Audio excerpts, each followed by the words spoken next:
amazing sensory design.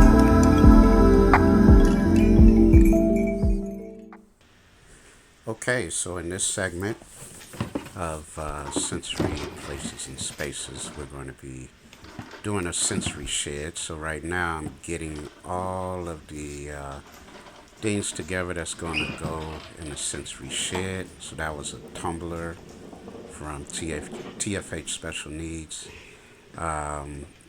We did some customized boards here. We did the customized dog, tactile dog there, or bear. We did quite a few things here, and we got quite a few items that we got to put in the shed. This is a, what was this right here? I think it was a swing right here in this box, but I'm not sure if we're going to have enough space to use that particular swing. And there's a variety of other items that we're going to put on the wall here. So quite a bit of stuff we got to put on the wall. See if I can find a spot to stick that in, but yeah, that fits snug. And this is the spinning wheel, which came out really, really nice. It's a gel spinning wheel, came out really nice. So, got to get this stuff on over to the shed.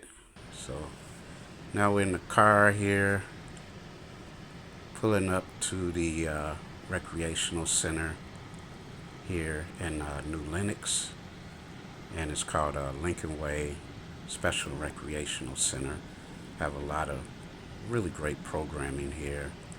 They do a lot for different for kids and adults, but mainly providing a variety of recreational activities for individuals with any type of developmental, physical, or intellectual impairment.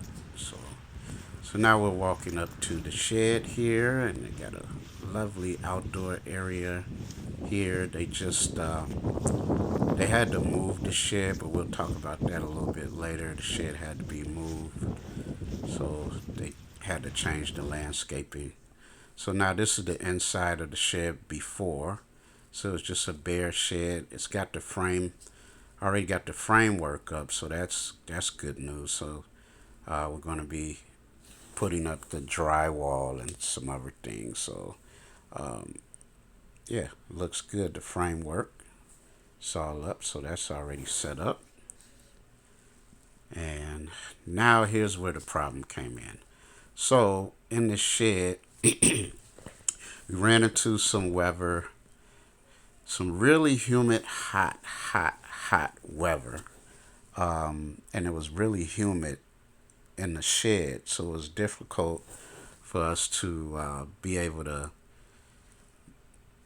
get the mud on the drywall and get the drywall mud to dry. That was the main issue. Each day it took like maybe like 3.5 weeks to get this mud to dry because it was so humid, and the mud from the drywall would just continue to drip on the floor. So if you plan on ever doing a sensory shed or anything in the outdoor environment where it's going to be humid, you want to make sure that, you might want to do it in the spring, because that drywall mud, if you're using drywall, it's hard to dry. So finally we got it dry. We got the painting done. We framed out the windows, which turned out really, really, really nice. So now we're going to get this stuff up. So if you can see, it's really nice in here. The drywall and the mud dried out really good. Was able to sand it where it looks really, really smooth, and that paint looks smooth. So we used the Peaceful River, and we used the Sky Blue. And these are the different tactile items that I had in a box that's going to go up on the wall. We also going to put some spinning chairs. So we put these spinning chairs up. So I'm putting these together now. It's going to be 2 spinning chairs. I wanted to do 3, but I'm not sure if it was enough space for that. We're going to put the other one in another shed. All right. So now the shed is complete, just about. just got the sensory artist in here.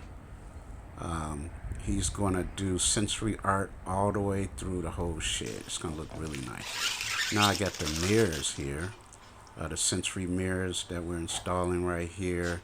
It's hard to get the plastic off these bad boys. These are some really nice sensory mirrors here. Turned out really nice. It looks really, really good on the wall.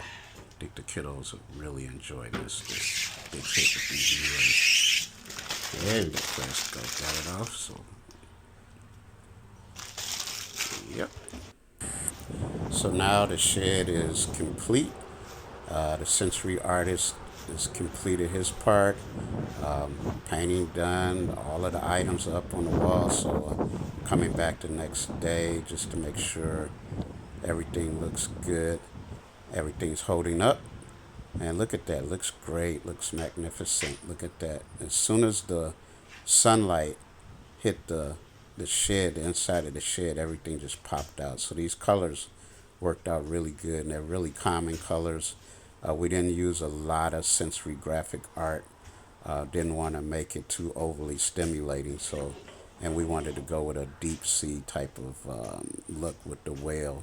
So it came out, the thing came out nice. Everything came out really, really nice. It's a good looking sensory shed here. Came out nice. And we got the rules and regulations here, very important. I always put that up in any sensory room or project. So this is the outside of the shed, and this is the inside, complete. So if you have any other questions, reach out to us, amazingsensorydesigns.com. Thank you so much for watching. Have a great day. Amazing.